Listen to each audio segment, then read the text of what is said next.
¿Puedes hacer el chat?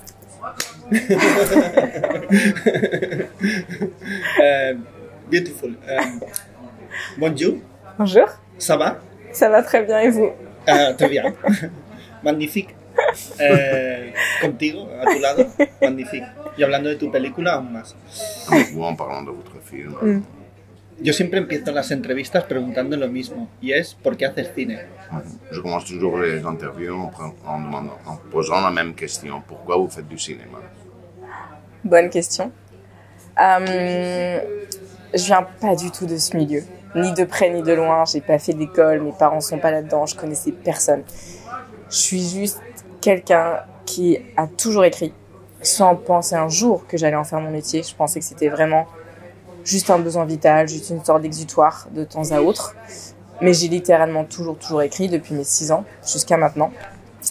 Et en fait, quand j'ai eu 20 ans, j'ai été agressée sexuellement. Et c'est à ce moment-là que je me suis dit que peut-être l'écriture que j'avais naturellement en moi depuis le début allait me servir à quelque chose et allait peut-être servir à quelque chose pour d'autres personnes.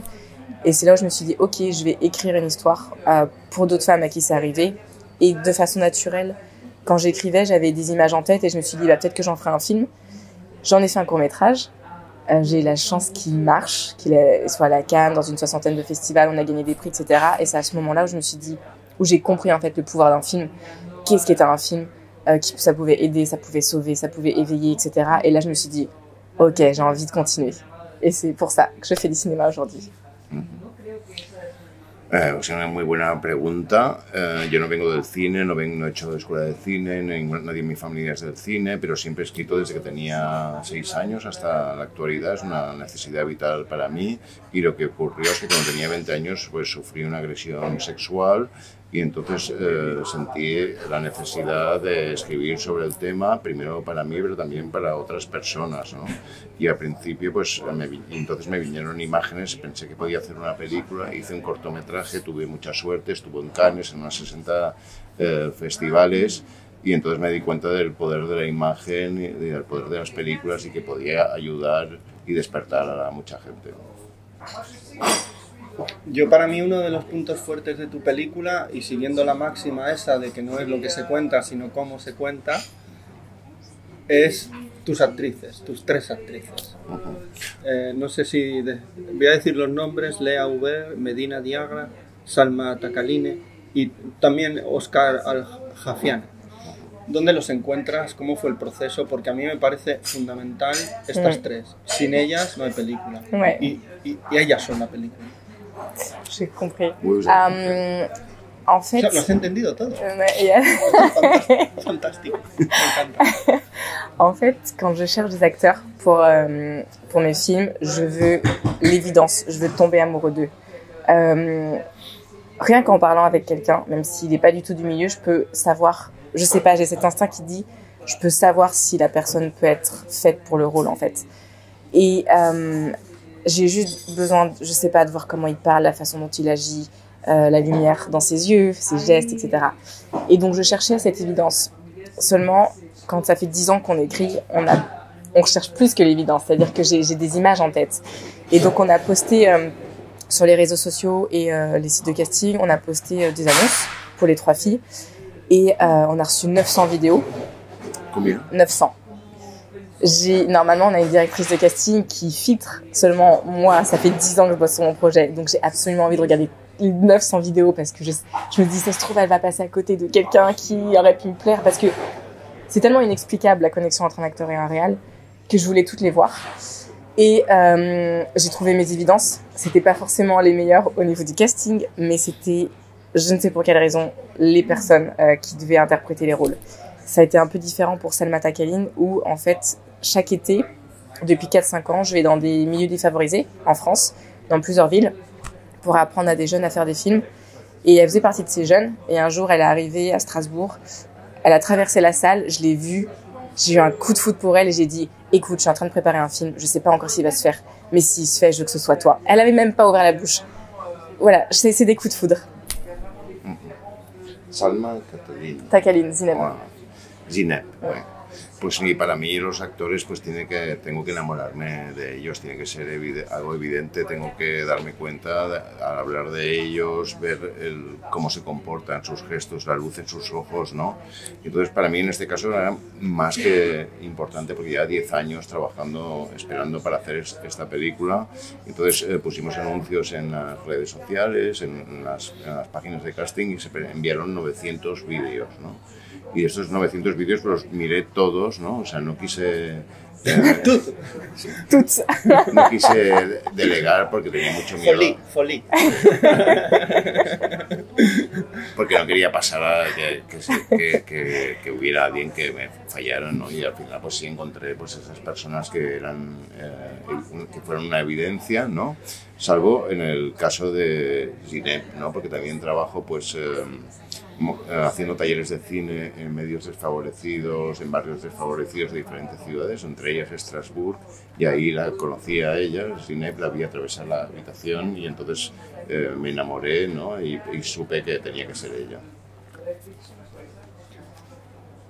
Quizás me equivoco, pero tú no puedes ser un poco Amina. Si je ressemble à Amina. Ouais, sí. Un poquito, un poco.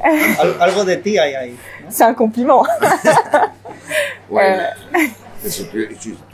Sí, le personaje un peu inspiré en Beaucoup, Porque beaucoup. aunque sean 3 protagonistas, Amina es el hilo. Yes. El hilo. Yeah. Por donde se teje la película. C'est le leader, c'est ça? Ouais. Ouais, moi c'est le fil rouge du film un peu. Ouais. En fait, Amina, elle me ressemble énormément. J'ai un peu de moi dans les 3 filles. C'est un peu 3 traits de ma personnalité, mais c'est vrai qu'Amina, elle porte ce sujet que je porte, c'est-à-dire cette quête identitaire, le fait d'être à moitié marocaine, à moitié française, de pas avoir eu la culture marocaine, de la rechercher, d'être en conflit avec ce père. Les scènes de famille sont des scènes que j'ai vécues presque au mot près, au geste près. Et donc c'est en ça qu'elle me ressemble beaucoup. J'ai mis énormément de moi dans ce personnage voilà ce côté un peu maladroit, un peu spontané, un peu révolutionnaire, qui fait toujours les choses avec le cœur mais parfois un peu à côté et donc voilà, c'est en ça que Amina me ressemble énormément. Sí, pues yo creo que hay algo mío en las 3 chicas, ¿no? Pero sobre todo quizá Mina la que más, ¿no? Porque hay esa parte que yo soy 50% de marroquí, 50% francés, y igual que ella también he tenido conflictos con mi padre, igual que ella. Las escenas familiares que vive ella son prácticamente calcadas a las que he vivido yo, y bueno, me siento muy identificada con ella, con lo que ha sido, ¿no? Este aspecto así un poco revolucionario, un poco también patoso, ¿no? Que no sabe muy bien cómo hacerlo, ¿no? Pero que hace siempre las cosas de corazón. Me gusta tu película como empieza, porque empieza igual que Pulp Fiction. Y le film commence con Pulp Fiction. Oui, merci. Gracias. Ouais. Entonces, quitando eso, porque es el comienzo y a mí no me gusta desvelar cosas muy técnicas de la película, pero me gustaría que me hables de tu trabajo con Maxence Lemonnier, el de foto, oui. Porque es muy difícil filmar una película así, porque la cámara es como un brazo de ellos, es como, no sé, un brazo hasta como si estuviera dentro de ellos, no sé. Parece aquello de... Es como una peli, aquella del Haneke, el vídeo de Benny, ¿no? O sea, Benny's video de Michael Haneke. Okay. Acaba siendo como un rollo como muy... No vamos a hablar de Céline Sciamma, que es una directora que ha influido a cineastas de todo tipo.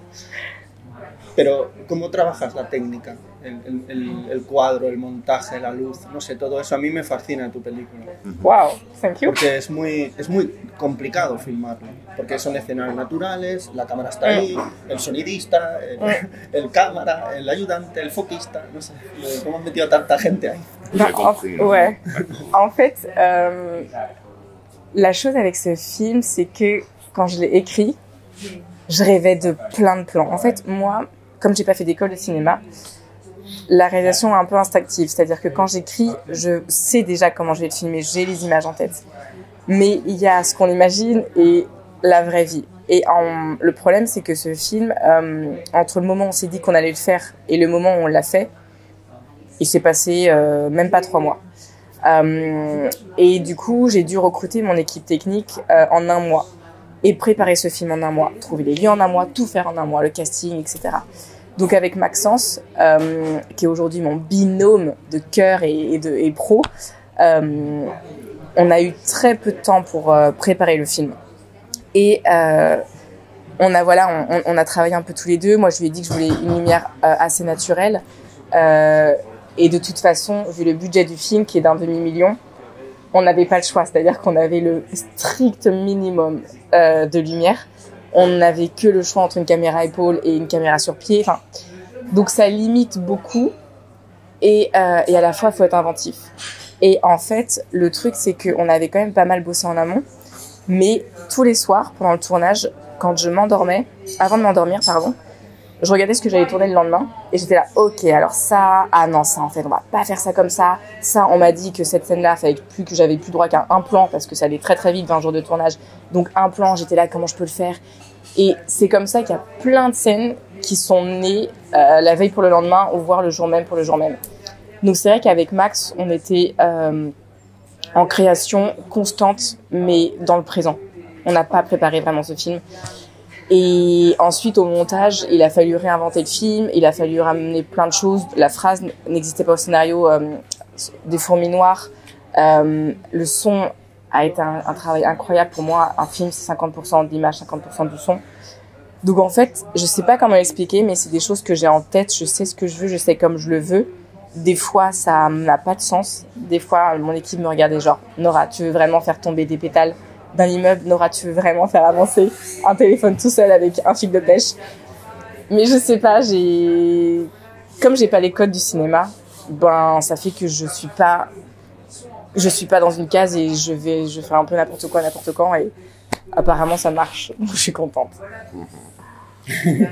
Bueno, pues sí, pues yo no, como te he dicho antes, no he estado nunca en una escuela de cine, no tengo formación, pero tengo un montón de imágenes en la cabeza, ¿no? Y la película pues se preparó con muy poco tiempo de margen, o sea, pasaron 3 meses entre el momento que decimos vamos a hacerla y que la hicimos, o sea que en un mes tuve que reclutar el equipo técnico, tuvimos que hacer el casting, tuvimos que contratar al director de foto, con él, con Max, estuve hablando y dije que quería luz natural, aunque tampoco podíamos escoger mucho, porque solo teníamos $500,000 de euros de presupuesto, o sea que era el mínimo, ¿no? O sea que prácticamente lo único que podíamos escoger es si iba a ser cámara al hombro o si iba a ser cámara fija, ¿no?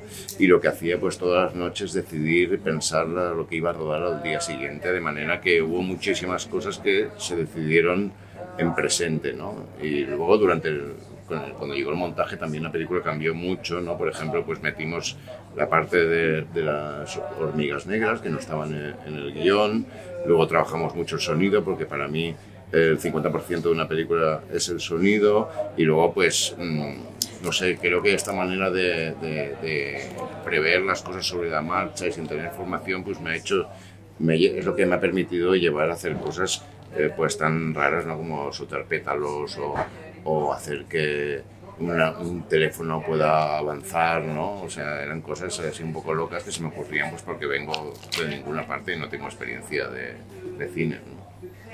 Ahora que has hablado del sonido y del montaje, también háblame un poco, porque el montador... Quentin. Sí, el Jour de montador Darzac. Quentin Jour de Darzac. Tiene un nombre así muy... parece de la aristocracia. Yes. Es su primera película, como Oui. debuta en el cine con esta película, entonces había hecho otros trabajos, pero su primera peli es esta. Entonces, ¿por qué es él? ¿Querías a alguien fresco? El sonido también, es muy potente el sonido. Parece un sonido natural cuando no lo es. No. Está trabajado.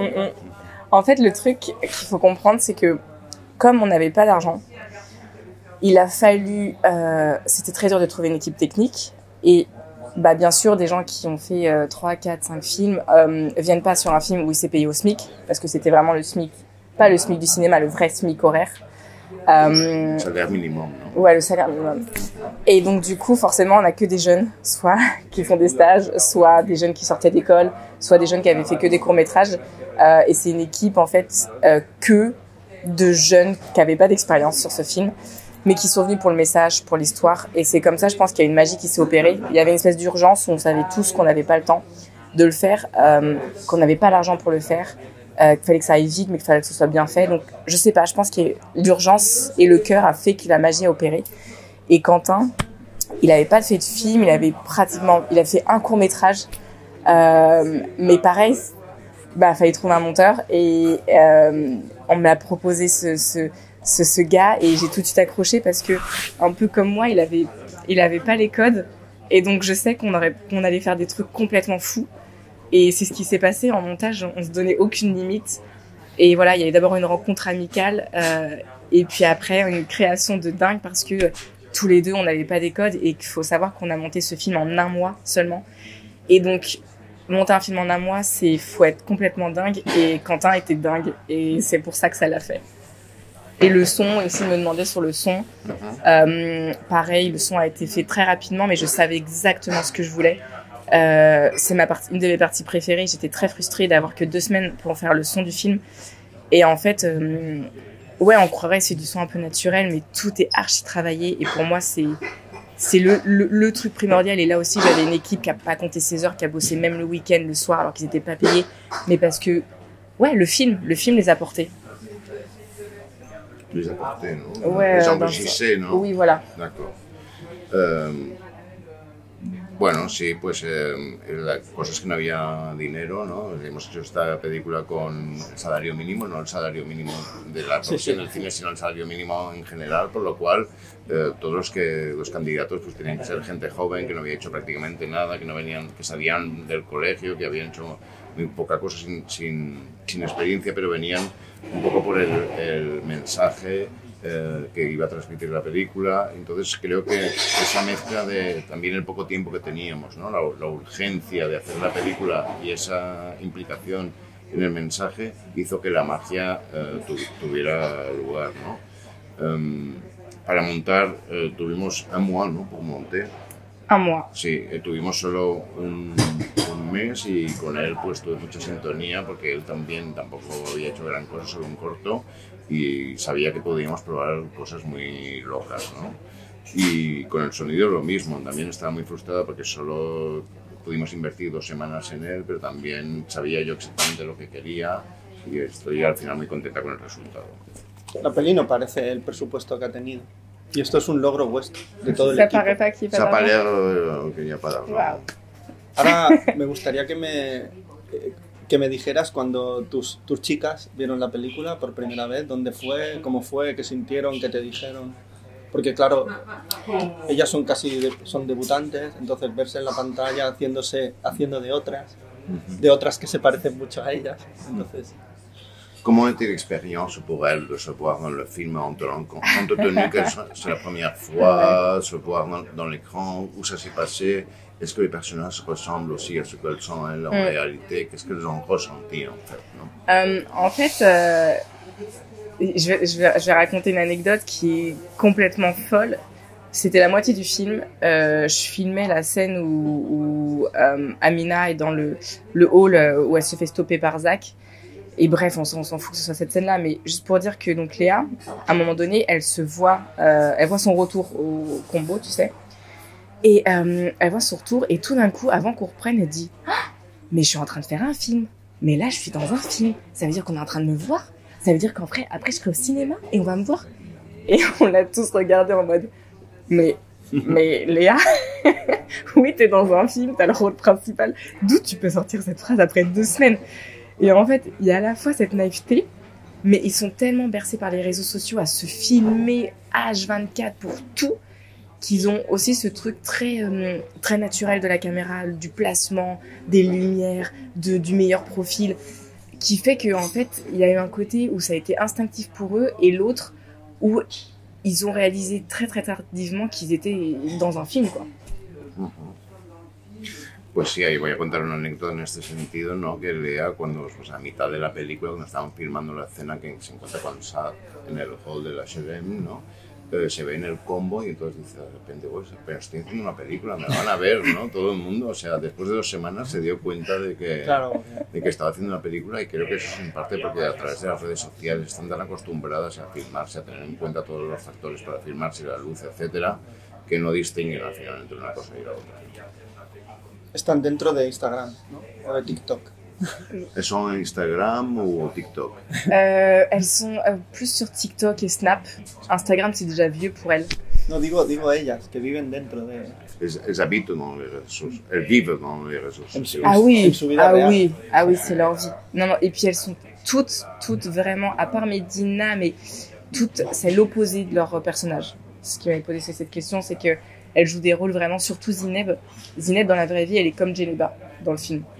À l'opposé de qui elle a, j'ai dû un peu gommer son accent de quartier, etc. Enfin, elles ont vraiment dû rentrer dans des rôles, ce qui était un peu difficile pour elles, surtout pour Zineb, d'être confus entre le rôle, la réalité.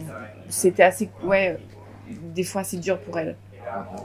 En realidad, pues, bueno, sí, ellas viven mucho en las redes sociales, TikTok, Instagram ya es viejo para ellas, están en Snap, ¿no? También. Snap. Pero en relación a lo que decías antes, pues quiero decir que ellas han interpretado papeles opuestos a lo que son en realidad ellas, ¿no?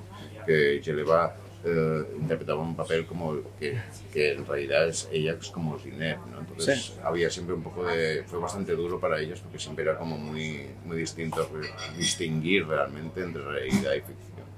Ahora, para terminar, quiero que me recomiendes una película que te haya encantado y que hayas visto hace poco. Pour finir, est-ce que vous pouvez nous recommander un film que vous aviez vu et beaucoup aimé récemment, celui que... Rebelle de Adi Lévillel, des réalisateurs belges. Rebelle de Adi Lévillel, no sé, je connais pas. A la France. Un film incroyable. Belga, es belga. Vale. Vraiment incroyable. Vous l'avez vu? Je l'ai vu, mais vraiment, je l'ai vu genre il y a une semaine. Mais c'est un film qui date de 2022, qui avait été à Cannes, mais que personne n'en a parlé en fait. Il a fait genre 20 000 entrées en France, alors que c'est un chef-d'œuvre, mais vraiment un chef-d'œuvre ce film. Pues es una película que estuvo en Cannes en 2022, pero nadie ha hablado nunca mucho de ella y hizo muy pocas 20.000 espectadores en Francia, pero pienso que es una obra maestra. Rebelle, R-E-B-E-L-S.